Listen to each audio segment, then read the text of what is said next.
Buenas tardes nuevamente a todos. Agradecerles una vez más en nombre de AFP Crecer, Banco Promérica y Alfa Inversiones su participación la tarde de hoy en este espacio que hemos creado pensando en todos ustedes, nuestros clientes y afiliados, para brindarle un contenido de valor.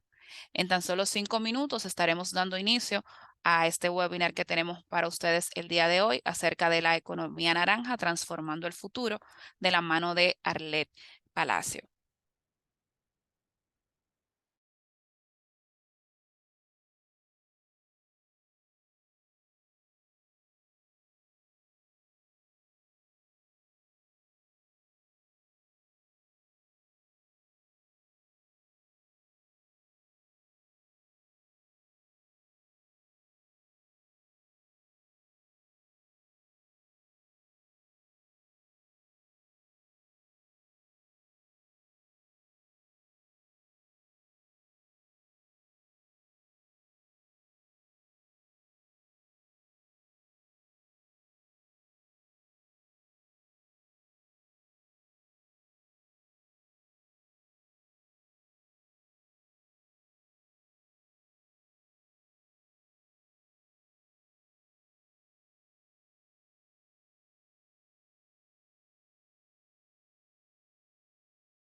Pues buenas tardes.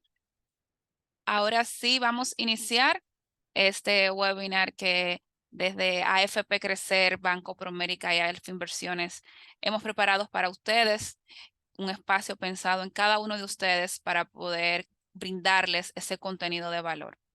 La noche de hoy vamos a estar tratando el tema de economía naranja transformando el futuro, donde van a tener la oportunidad de explorar la economía naranja, la cual representa la fusión perfecta entre el arte, la cultura, la tecnología y los negocios. En esta ocasión tenemos con nosotros la experta en sostenibilidad e innovación, Arlet Palacios. Arlet fundó la firma Sustainable Innovation Partners, SIP Group, en el 2013. A través de SIP Group es asesora a través de esta empresa en diferentes iniciativas de sostenibilidad y gestión de la innovación. Arlet ha trabajado con empresas líderes en República Dominicana y Puerto Rico. En 2021 lanza junto a la agencia Switch MT el foro Caribe Naranja, un espacio que tiene como propósito promover la importancia de la economía naranja para la generación de soluciones que nos acerquen al desarrollo sostenible y convertir a la República Dominicana en el hub creativo y de innovación de la región de América Latina y en el Caribe.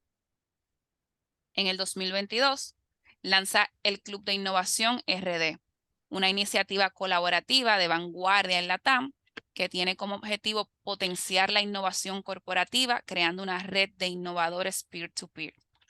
Arlet Ha participado como keynote speaker en conferencias internacionales como la Project Management Institute en Antioquia, Colombia, en 2021, y así como en el Women Innovation Summit en Bonn, Alemania, el mismo año. Sin más preámbulo, dejo con ustedes a Arlette Palacio. Muchas gracias, Arlette, por estar aquí esta tarde con nosotros. No, gracias a ustedes, a Promérica y a FP Crecer y Alfa Inversiones por la invitación.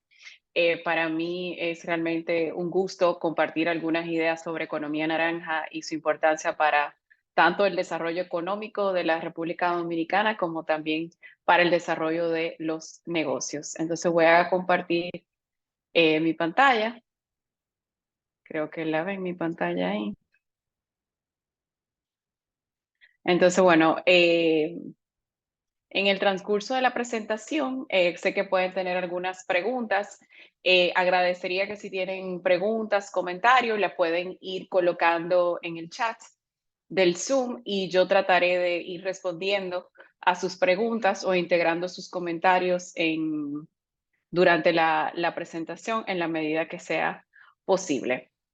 Entonces, bueno, vamos hoy a hablar de economía naranja y cómo la economía naranja puede servir como un acelerador para tanto el desarrollo económico de los países como también para el crecimiento y la rentabilidad de las empresas y de las organizaciones. Una pregunta, y aquí pueden empezar a usar el chat. ¿Qué ustedes piensan tienen estas tres posiciones en común? La de CEO, que como el gerente general de una empresa, jefe de operación, el COO, y el Product Developer, desarrollador de productos. ¿Qué tienen en común estas empresas? Estas posiciones, una empresa. Lo que tienen en común estas tres posiciones en la empresa es que tienen la posibilidad de generar el próximo unicornio. ¿Saben lo que es un unicornio? Un unicornio es una empresa que está valorada en más de $1 billón. O sea, tres posiciones. El CEO, la persona que define la estrategia, traza esa visión de lo que va a ser ese emprendimiento. La persona que desarrolla el producto, o sea, cuál es ese producto, cuál es ese servicio que nos va a llevar a convertirnos en ese unicornio. Y finalmente, tu jefe de operaciones o jefa de operaciones, la persona que la va a hacer posible, la persona que va a implementar. Esas tres posiciones por sí solo pueden generar el próximo unicornio. ¿Saben quiénes son estos dos? Yo como que no tienen como creo que el chat no está habilitado. Bueno, aquí vemos a Mike Krieger y Steven Systrom, que son los fundadores de Instagram. Todos conocemos Instagram. Bueno, Mike y Steven fundaron Instagram en el 2010. ¿Y saben en cuánto le vendieron Instagram a Meta, a Facebook? En un periodo de menos de 18 meses. Apenas 18 meses que ellos fundaron la empresa, se la vendieron a Facebook por $1 billón. Por $1 billón. ¿Y saben cuántos empleados tenían? Tenían solo 13 empleados. O sea, una empresa de 13 empleados, donde, o sea, que una plataforma digital, o sea, entiéndase que aquí no tenemos activos físicos, o sea, no hubo mucha inversión de dinero como tal, pero esta idea tenía tanto potencial de crecimiento y tanto potencial de exponencialidad que se vendió en $1 billón Instagram. Entonces, bueno, el concepto de los colores en la economía no es nuevo. O sea, hay distintos tipos de colores que se usan para describir los distintos tipos de economía. Tenemos desde economía marrón, economía verde, economía azul, que son economías que básicamente, o sea, son colores que que se caracterizan por cuáles son los detalles de esa economía, en qué se basa esa economía. Por ejemplo, Colombia es una economía muy basada y muy enfocada en promover el crecimiento de las industrias culturales y creativas. Y por eso es que Colombia se celebran tantos festivales, conferencias y muchos espacios que sirven para promover la importancia de estas industrias, que son lo que nosotros llamamos la economía naranja. Por ejemplo, por otro lado, la economía azul. República Dominicana, por las características, porque por ejemplo, el turismo constituye el 30% de lo que es la economía, está muy basada en lo que sería la economía azul, que es la economía de los océanos. Son países que viven mucho del turismo, viven mucho de sus playas y de todo lo que está relacionado y todas las actividades recreativas alrededor del mar. Entonces, de acuerdo a las características de los países, esas zonas geográficas, se van caracterizando estas economías. La economía naranja es la economía de las industrias creativas. A mí me gusta usar mucho la definición de UNCTAD. UNCTAD es una de las agencias de la Organización de las Naciones Unidas, la encargada de intercambio comercial. Y ellos dicen que las industrias creativas están en el centro de la economía creativa y se definen como los ciclos de producción de bienes y servicios que usan la creatividad y el capital intelectual como el principal insumo. Se clasifican por su papel como patrimonio, arte, medios y creaciones funcionales. Y uno de los primeros latinoamericanos que puso el tema de economía naranja en la palestra y realmente como que lo definió y se ha dedicado a promover el valor de esta industria es Felipe Huitrago. Nosotros incluso el año pasado, Felipe fue el conferencista central de Foro Caribe Naranja. Felipe es el autor de Economía Naranja, del libro Economía Naranja, una realidad infinita.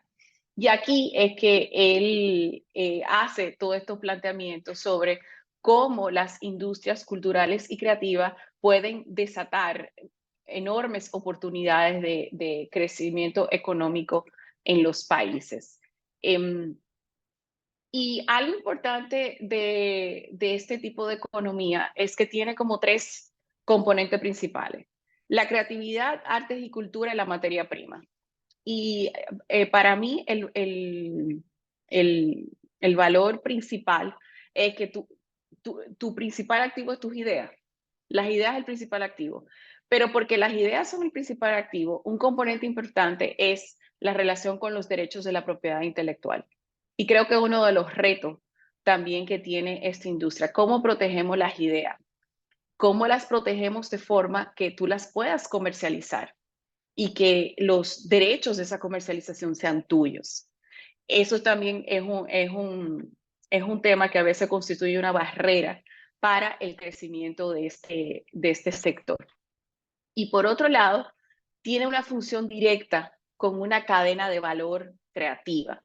Y el mejor ejemplo de esto es la industria del cine.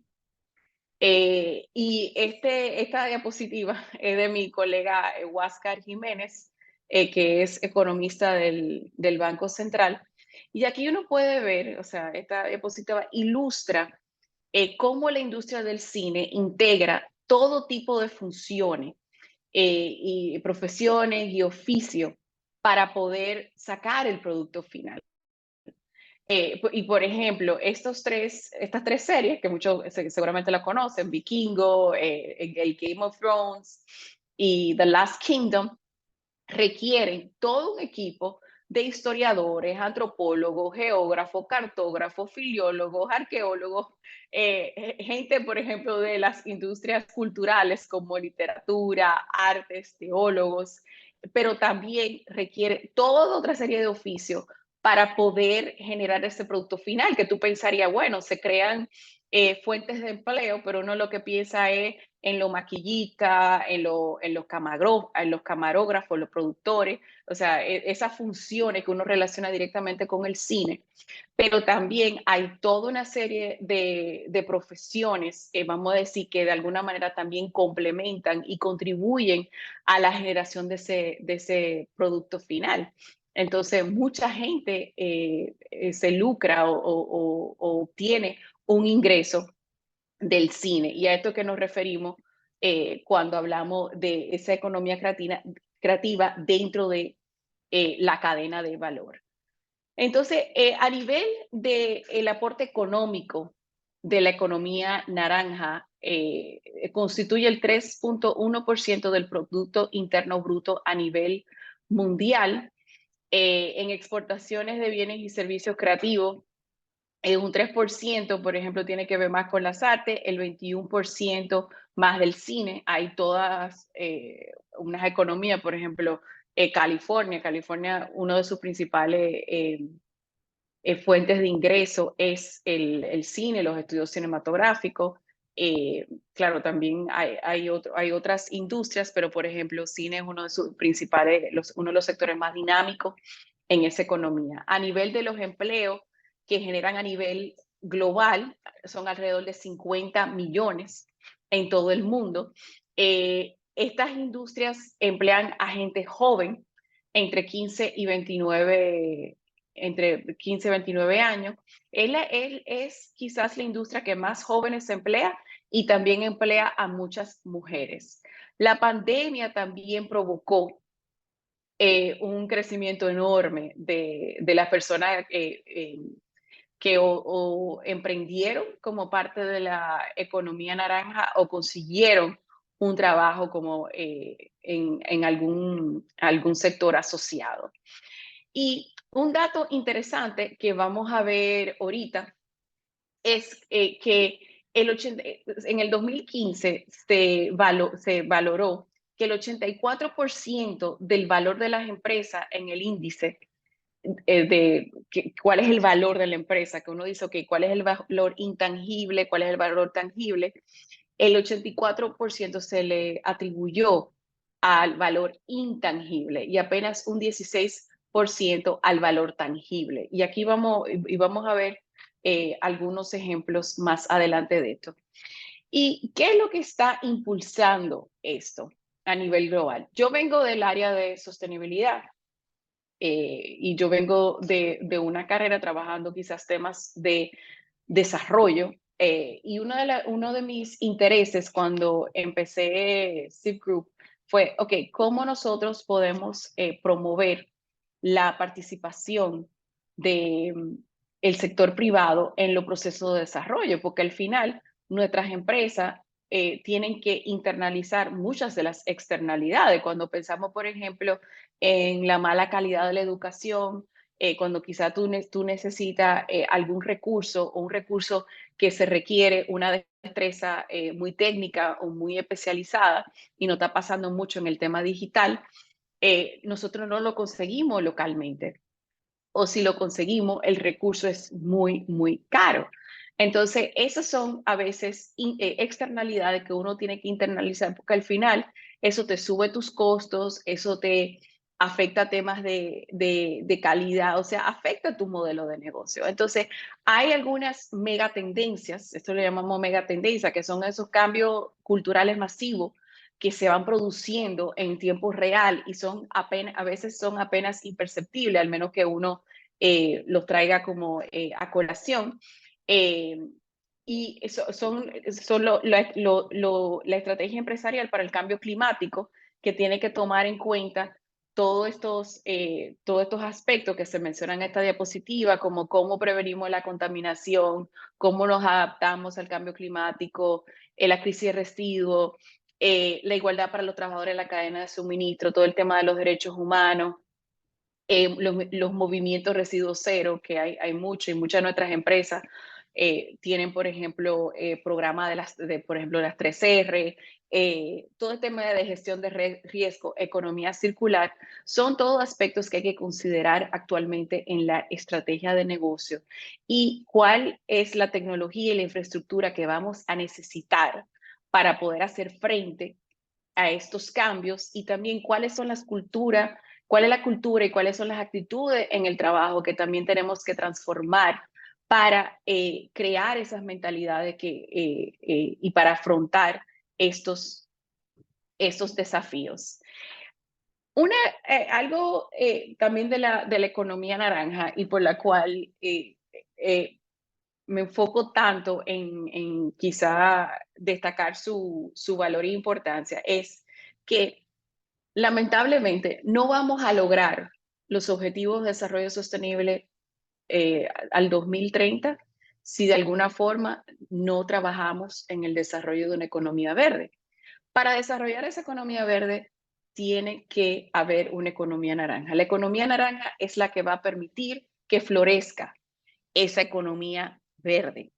Eh, y ahora mismo hay mucho potencial dentro de la economía verde y la economía verde está moviendo motorizando muchas innovaciones para poder lograr estos objetivos que son bastante ambiciosos para el 2030, también bastante ambiciosos para países como los nuestros, que no somos grandes contaminantes, todo lo contrario, la República Dominicana es uno de los países de mayor vulnerabilidad al cambio climático.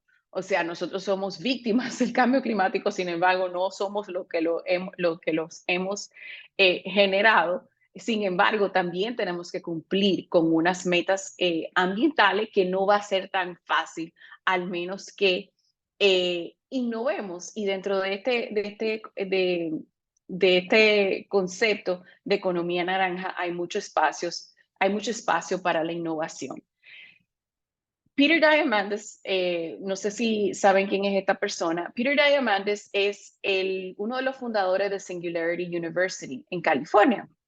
Singularity University es una universidad, bueno, es más como no una universidad a nivel de licenciatura, es una universidad para aquellas personas que quieren crear modelos de negocios exponenciales. Y realmente tienen ideas muy de avanzada y un enfoque en cómo crear empresas que sean sostenibles en el tiempo, o sea, y cómo podemos garantizar la continuidad del negocio en un momento del mundo que estamos sufriendo tantos cambios que no tenemos más opción que realmente trabajar en adaptar nuestro modelo de negocio. Y Peter lo que dice que los problemas más grandes del mundo también constituyen las mejores oportunidades, porque estamos ahora mismo viviendo en una época extraordinaria oportunidad. Por primera vez en la historia sabemos cuáles son los problemas, pero también tenemos podemos acceder con bastante certeza a las herramientas. O sea, por primera vez tenemos las herramientas para resolver muchos de estos problemas globales, por ejemplo, que están planteados en los objetivos de desarrollo sostenible. Lo que no conocen la Agenda 2030 de Desarrollo Sostenible son unos 17 objetivos que se lanzaron en el 2015, en los cuales se comprometieron los 184 países que conforman la Organización de las Naciones Unidas, que de aquí al 2030 íbamos a cumplir con las 165 metas que están propuestas en estos objetivos. El 60% de las metas de estos 17 objetivos son metas ambientales. Entonces, cuando tú hablas de pobreza, cuando tú hablas de educación de calidad, cuando tú hablas de género, tú tienes dentro de estos objetivos también metas que son específicamente del componente ambiental. Entonces, todos estos desafíos ambientales y también los desafíos sociales y económicos requieren de mucha invención y de mucha mucha la inteligencia humana para llegar a aquellas soluciones que permitan que nuestros negocios sigan creciendo dentro de unos parámetros que son sostenibles con la tierra. O sea, dentro de unos parámetros que permitan que los recursos de la tierra tengan continuidad. Entonces, esto es independientemente de del sector que representemos, todos tenemos desafíos que tenemos que superar para poder lograr estos objetivos. Y ahora estamos en la década de la acción. Entonces, yo le digo, bueno, entre 2015 y 2020 estábamos como en la época más académica, más teórica de qué son los objetivos de desarrollo sostenible, qué es sostenibilidad. Yo me acuerdo cuando empecé a trabajar en esto hace muchos años, era una conversación muy académica. La gente como que dice, "Oh, es que son conceptos muy abstractos", como que la gente no sabía cómo aterrizar esos conceptos. Y yo creo que conforme fue aumentando el conocimiento, la gente se siente muchísimo más, más familiarizado con estos conceptos y quizá con más elementos para proponer entonces, vamos a decir, cursos de acción para lograr muchas de estas metas. En el 2020 se declara la década de la acción porque dicen, ok, ya vamos a dejarnos de teoría, ahora realmente tenemos que empezar a implementar estas soluciones para ver qué tanto podemos avanzar de aquí al 2030 en la consecución de estos objetivos, porque al 2050 hay otras metas más ambiciosas en materia de cambio climático, que por ejemplo, que no sé si lo han escuchado, que es el futuro net zero, y que o sea, de aquí al 2050, los países se tienen que comprometer a que ya van a o evitar sus emisiones o las van a compensar, pero al final tú tienes que lograr emisión cero. Emisión cero. Entonces, imagínense para nosotros lo que eso implica a nivel de todas las operaciones. Entonces, cada sector, independientemente que tú seas industrial o tú seas servicio o tú seas manufactura, todo va a requerir un rediseño de cómo se hacen las cosas, o sea, rediseño de los procesos, rediseño de las organizaciones, rediseño de los currículum de formación, porque tenemos que transformar el mundo radicalmente para poder lograr esas soluciones. Entonces, ¿qué rol juegan nuestras empresas en el logro de estos objetivos? Y aquí entra un poco lo que venía diciendo de las soluciones. Las soluciones no son como one size fits all. O sea, la solución que quizás funcione en una empresa de seguro no es la misma solución que va a funcionar en un banco o va a funcionar en un centro educativo. Para lograr ese futuro cero neto, tú tienes que ver, ok, ¿qué opciones tenemos para recuperar el carbono? ¿Qué opciones tenemos para prevenir amenazas futuras? ¿Cómo podemos seguir creando trabajo decente? Porque dentro de todo esto también hay un componente social y está es uno de los objetivos, que específicamente sobre trabajo decente, y también cómo logramos ese crecimiento sostenible inclusivo donde no dejemos a nadie atrás. Y eso implica con una perspectiva de edad, de género, de diversidad, cómo las políticas dentro de nuestra organización toman en cuenta las necesidades, las expectativas de todos y todas, independientemente de su edad, género y diversidad. Hay muchas oportunidades en los temas de la circularidad, de la economía circular. Y aquí también entran un tema de innovación importante.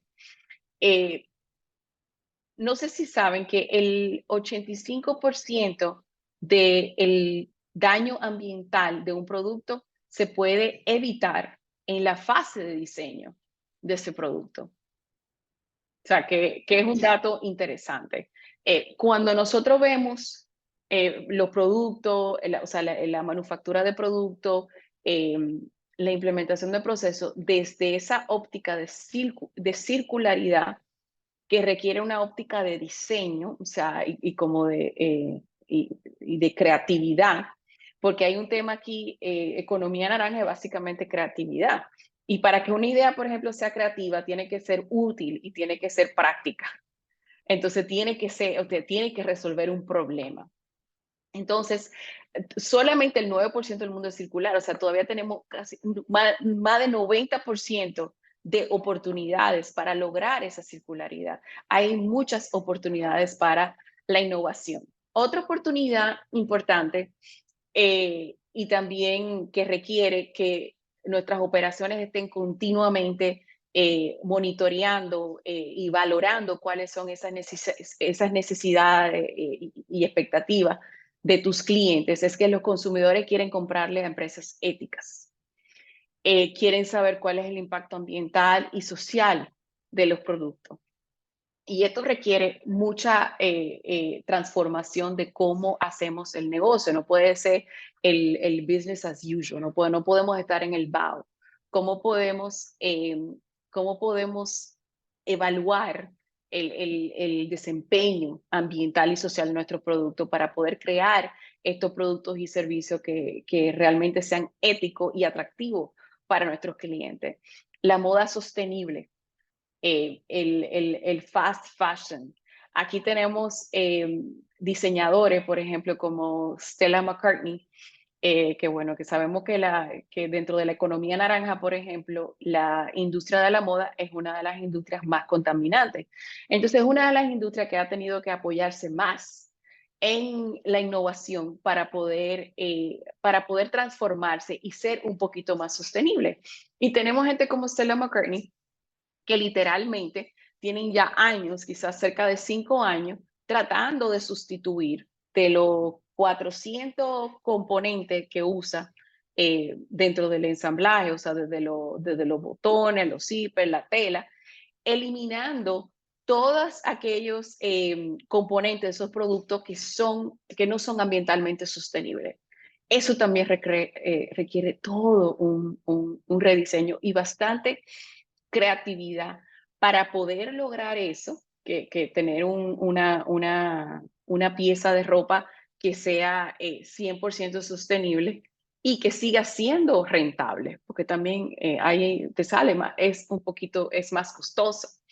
Eh, entonces ahí entra también un poco, ok, ¿cómo lo hacemos? Pero ¿cómo lo hacemos y lo hacemos rentable? Y también está todo el sharing economy o la economía donde uno comparte las cosas. O sea, piensen en Uber. O sea, Uber es una de las primeras marcas que más capitalizó sobre este sharing economy y vemos que en países europeos hay muchos servicios que se comparten. O sea, estamos volviendo de nuevo como a los 60 y los 70, cuando ya la gente, después que tenía la lavadora en su apartamento, de repente la gente joven dice, ¿para qué yo necesito una lavadora? O sea, yo nada más lavo una vez a la semana, puedo compartir la lavadora y ahí, bueno, un edificio, porque en esos países incluso se mide se miden las emisiones hasta de los edificios de apartamentos y hay controles. Entonces estamos volviendo a unas soluciones que antes decíamos, bueno, por la comodidad, pero la comodidad ha generado, vamos a decir, muchísimo daño ambiental. Entonces, bueno, y estos son temas que lo están empujando mucho el consumidor. También las marcas quieren,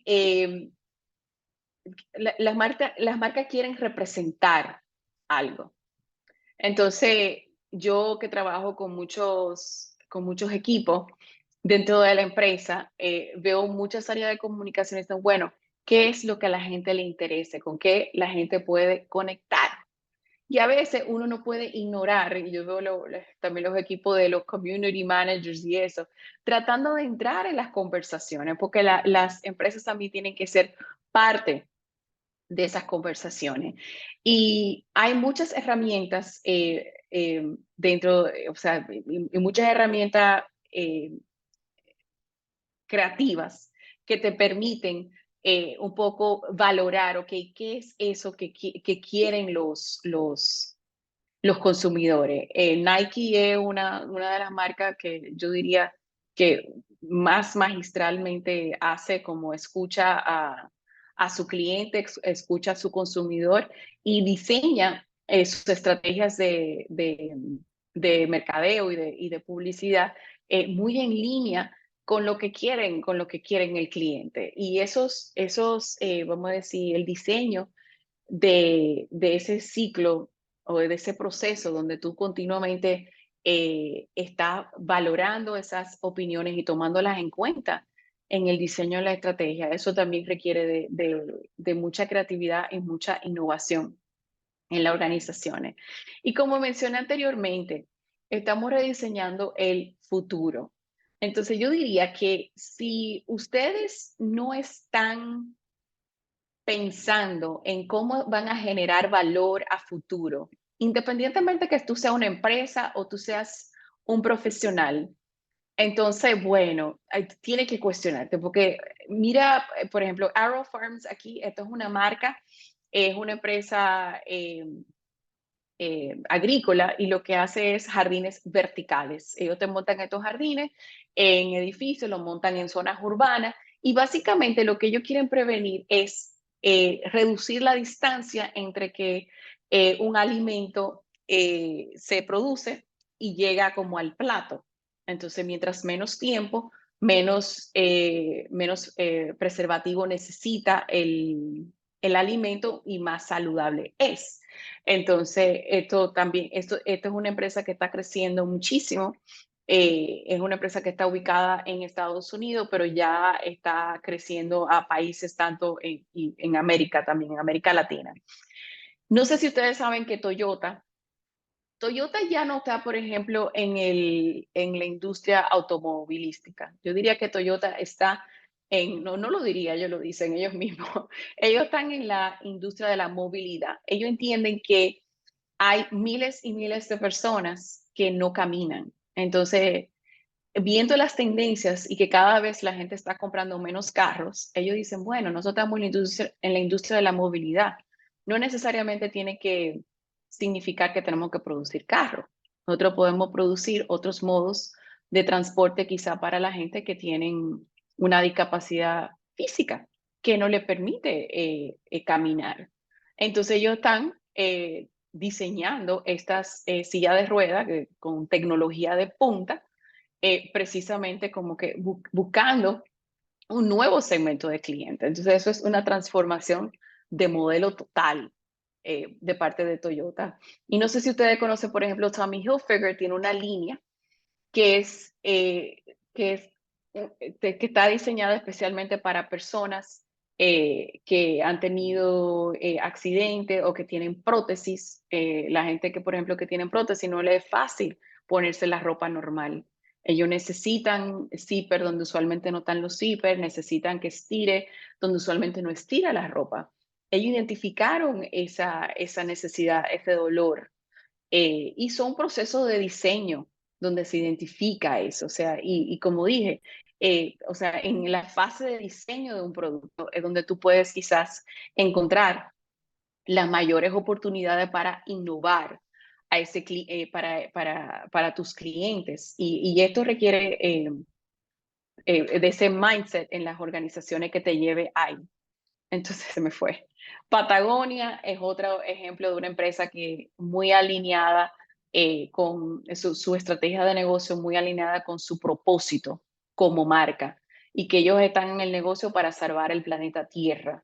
Y ellos no apuestan a crecimiento, ellos apuestan a mantenerse en el negocio, pero ellos no quieren crecer más. Ellos crecen en la medida que también puedan proteger el planeta. Dove. Dove es una marca que se ha reinventado totalmente. Y a veces dicen, bueno, mi enfoque es muy, por ejemplo, economía naranja, pero también muy económico. O sea, las empresas tienen que reconocer, y esto requiere toda una serie de herramientas. Tú tienes que reconocer que tú tienes muchos tipos de clientes y a veces innovando para un tipo de cliente, tú estás innovando para todos. Y yo creo que eso fue lo que logró Dove. Y Dove se ha vuelto una marca muy aspiracional de mujeres, donde dentro de su misión ellas quieren redefinir cuáles son los estándares de la belleza de la mujer para poder promover esta imagen positiva del cuerpo. Y Barbie, no quiero nadie decir, y Barbie, bueno, sabemos que Barbie movió la economía de Estados Unidos, pero también es el ejemplo perfecto de una empresa que quizá muy tradicional en un momento, como una apuesta en quizás incluir una nueva línea de negocio que fue el cine, donde fue una apuesta grande porque se invirtió mucho dinero en esta apuesta de esta película de Barbie y realmente dio los resultados.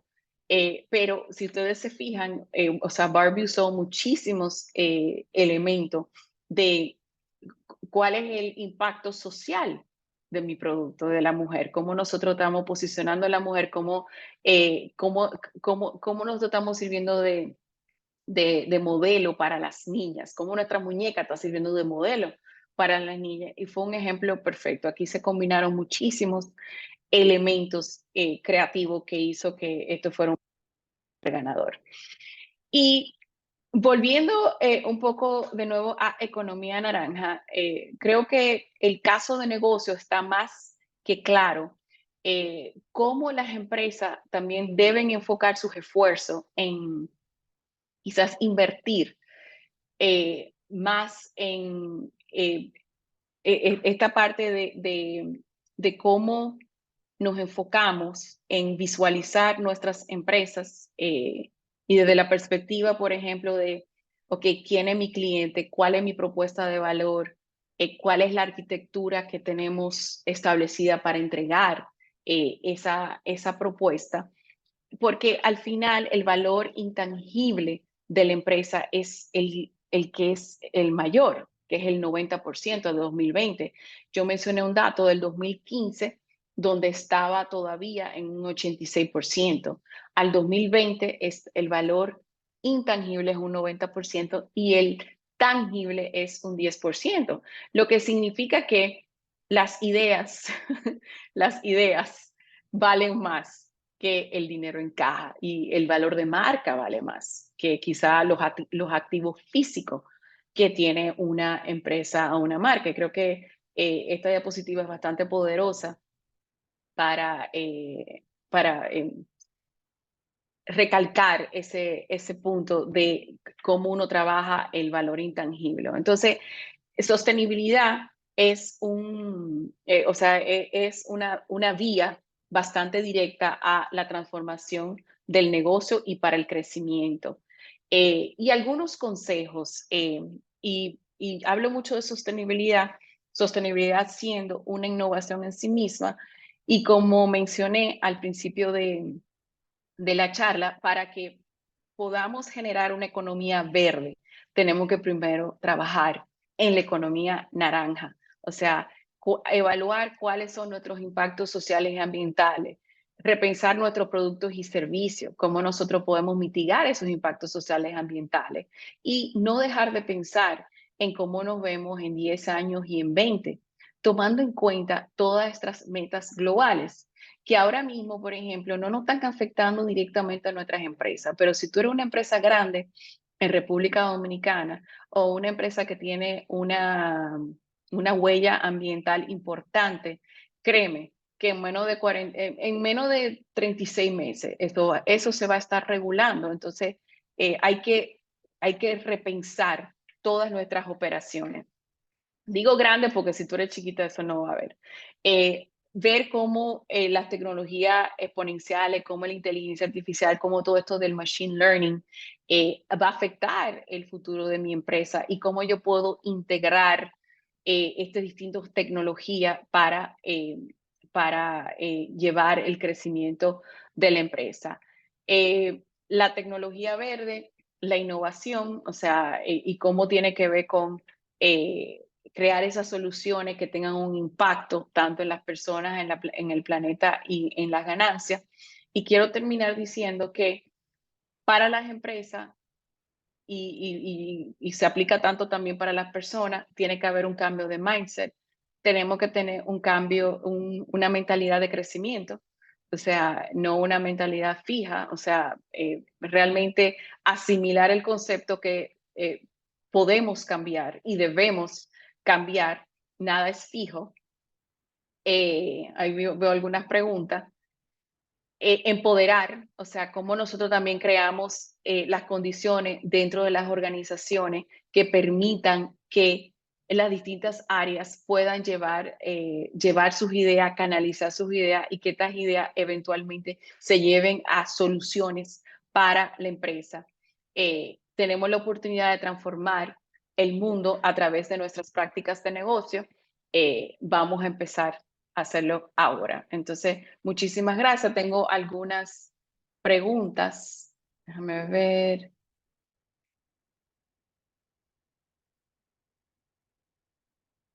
¿Qué nos puede comentar? O que Huáscar. Ah, bueno, Huáscar está aquí. Pero puede, sobre el reto del acceso al financiamiento por parte de emprendedores creativos, acá podría apoyar, dado que el principal activo de los creativos es intangible. Sí, mira, el acceso al financiamiento de parte de los eh, de nuestros emprendedores y de las personas bueno, los músicos y los artesanos. Creo que uno de los principales retos para acceder al financiamiento es que muchos de estos emprendimientos no son formales. Eh, También muchos de los emprendedores y también es un tema de los artesanos no, legalmente no están bien protegidos, sus ideas, por ejemplo, no están protegidas. Yo creo que ese sería el primer paso, o sea, cómo tú registras tus ideas, así mismo como tú registras una patente, tú también tienes que registrar un diseño, que ese diseño sea exclusivamente tuyo. Entonces, a veces esa falta de protección es un riesgo y es un riesgo para una institución financiera. Y eso sumado que si no es una empresa formal, no está constituida formalmente, no puede acceder a financiamiento fácil de la banca. Hay otros mecanismos de financiamiento, quizás más informales, pero también, no más informales, son formales, pero las condiciones de financiamiento no favorecen. Entonces yo entiendo que también una recomendación es que los bancos o las entidades que ofrecen servicios financieros tengan productos que estén dirigidos específicamente para este sector, porque este es un sector bastante particular, que tiene unas necesidades muy específicas, que quizá los productos tradicionales de un banco no son los que se ajusten mejor a sus necesidades. Creo que alguien tenía la mano levantada.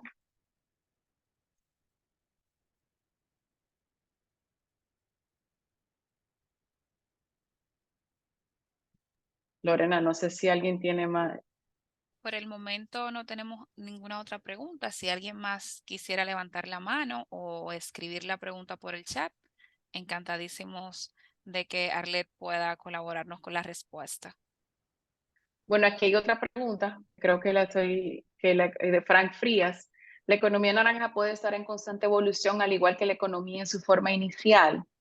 ¿Qué tan cierto es que la economía naranja toma como la economía inicial las búsquedas de las necesidades? Sí, es eso. Y creo que uno de los principales mensajes con lo que quiero que muchos se vayan es que la economía naranja realmente se alimenta de la identificación de esas necesidades. Y es tan importante eh, que, que las empresas, creo que los emprendedores son buenos en eso, y los emprendedores exitosos ven una necesidad y en base a esa necesidad, entonces diseñan una solución.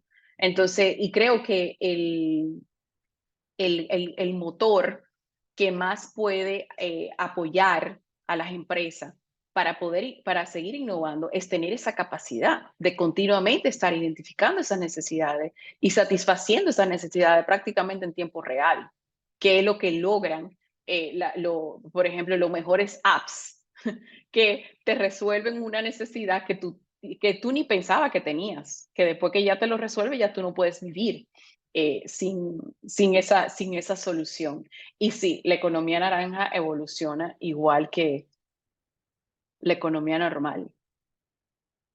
¿De dónde surge el término de la empresa unicornio? Lorena, esa es una muy buena pregunta. Em, y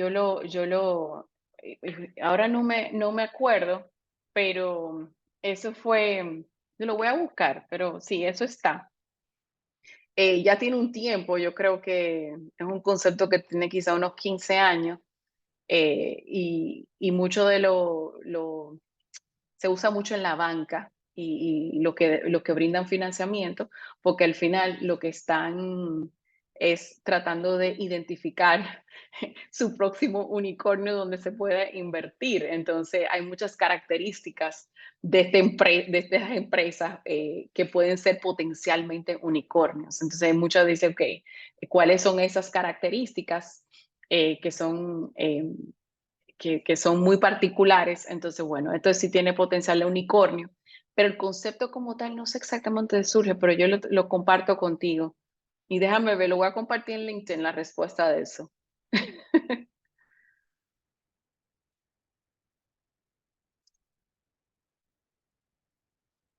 ¿Alguna otra pregunta?